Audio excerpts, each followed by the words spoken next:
السلام علیکم ویورز، آج ہم بات کریں گے ڈیرس ارطغرل کی سیزن 2 کے ایپیسوڈ نمبر 12 کے بارے میں۔ ایپیسوڈ 12 میں آپ دیکھیں گے ویورز ارطغرل اپنی ہاتھ کا زخم دکھانے کے لیے حکیم ارب بائی کے پاس جاتے ہیں، جو انہیں بتاتے ہیں کہ آپ کی حالت ٹھیک نہیں ہے، شاید یہ آپ کے لیے ممکن نہ ہو کہ آپ اس ہاتھ سے تلوار اٹھا سکے، لیکن ارطغرل کے حوصلے بلند ہے کہ شکر ہے اللہ کا کہ میرے دو ہاتھ ہیں، اگر میرا ایک ہاتھ نکارا بھی ہوا تو دوسرے ہاتھ سے لڑوں گا۔ ان کی یہ باتیں اعلیٰ خاتون کی جاسوس سن رہی ہے اور پھر یہ باتیں اعلیٰ خاتون کو بتا دیتی ہے کہ اس طرح ارطغرل ہاتھ زیادہ زخمی ہے اور وہ آئندہ تلوار اٹھانے کے قابل نہیں رہے۔ ادھر نیان حمزہ کو اپنے پاس بلاتا ہے اور اسے کہتا ہے کہ مجھے تم جیسے بہادر جنگجو کی ضرورت ہے، میں تمہیں کائی قبیلے کے جنگ بازوں کا سالار بننے کا موقع دوں گا۔ حمزہ اسے پوچھتا ہے کہ کیسے ہوگا، جس پر نیان کہتا ہے کہ اگر کائی قبیلہ علاؤدین کو چھوڑ کر اکتائی خان کی حکمرانی کے تحت کام کرے، ہم تمہارے لوگوں کو نقصان بھی نہیں پہنچائیں گے اور اکتائی خان کی فوج میں تمہیں عظمت اور پیسہ بھی دیں گے۔ میں تمہیں اس بڑی فوج کا سپہ سالار بناؤں گا جو پوری دنیا کو پتہ کرے گی۔ ویورز، حمزہ کو دی گئی لالچ یقیناً اثر شروع کر دی گئی ہے۔ ادھر ارطغرل کو بتایا جاتا ہے کہ نیان اور اس کی فوج کے سامنے کوئی بھی نہیں جانا چاہتا۔ ارطغرل اپنی ساتھیوں سے کہتے ہیں کہ سرداروں سے ایک ایک کر کے بات کرو اور انہیں اس بات پر آمادہ کرو کہ میں جنگ بازوں کی سالار کسی لالچ میں نہیں بننا چاہتا۔ میرا مقصد نیان کو نیست و نابود کرنا ہے۔ اگر ہم نیان کے حملے کرنے سے پہلے ان پر حملہ کر دے تو یقیناً ہم کامیاب ہو جائیں گے، نہیں تو نیان پوری طرح تباہ کر دے گا۔ دوسری طرف تیمور اور ان کے ساتھی بھی اپنے حق میں فیصلہ کرنے کے لیے اپنی کوشش کیے ہوئے ہیں۔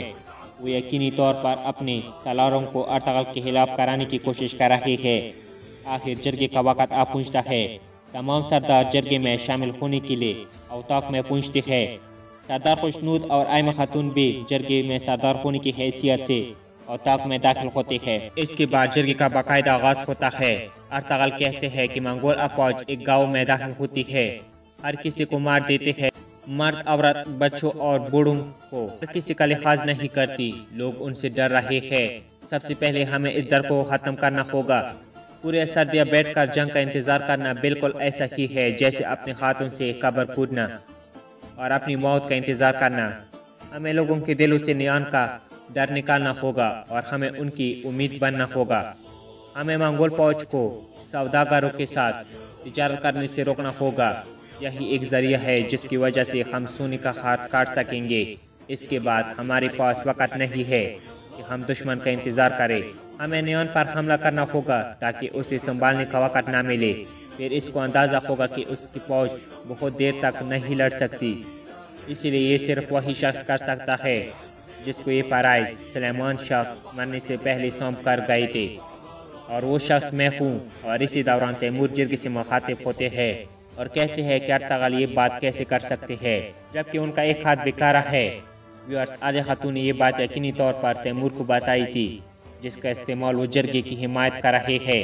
وہ کہتے ہیں کہ ایک ایسا جنگ باز جو اپنا تلوار نہ پکڑ سکے کیسے جنگ میں سپاہیوں کی قیادت کرے گا۔ سب لوگوں کے لیے یہ بات حیران کرنے والی ہے۔ سردار خوشنود تیمور سے پوچھتے ہیں کہ تمہیں اندازہ ہے کہ تم کیا بات کر رہے ہو، جس پر وہ کہتے ہیں کہ میرے بجائے آپ ارب بائی سے پوچھیں۔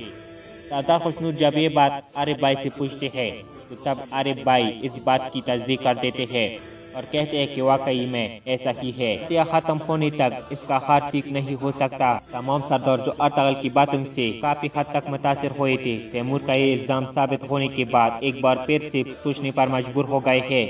اس کے بعد سردار خوشنود دونوں قبیلوں کے جنگ بازوں کا سردار تیمور کو بنانے اور ارطغرل کی صحتیابی تک ان سے ان کو دی گئی فرائض کی واپسی کے لیے سرداروں کو ان کی حمایت یا مخالفت میں ہاتھ کھڑا کرنے کا کہتا ہے۔ سرداروں میں بہت کم لوگ ارطغرل کی مخالفت میں ہاتھ کھڑا کر دیتے ہیں، لیکن اچانک سے ایمہ خاتون جب ہاتھ کھڑا کرتی ہے تو کئی قبیلے کے تمام سردار ارطغرل کی مخالفت میں ہاتھ کھڑا کر دیتے ہیں، یہاں تک کہ گندگدو بھی ارطغرل کی مخالفت میں ہاتھ کھڑا کر دیتے ہیں۔ ادھر اوطاق کے باہر تمام لوگ جرگے کے فیصلے کا بے صبری سے انتظار کر رہے ہیں۔ ترگت اور اشان بھی ارطغرل کے حق میں فیصلے کا بے صبری سے انتظار کر رہے ہیں۔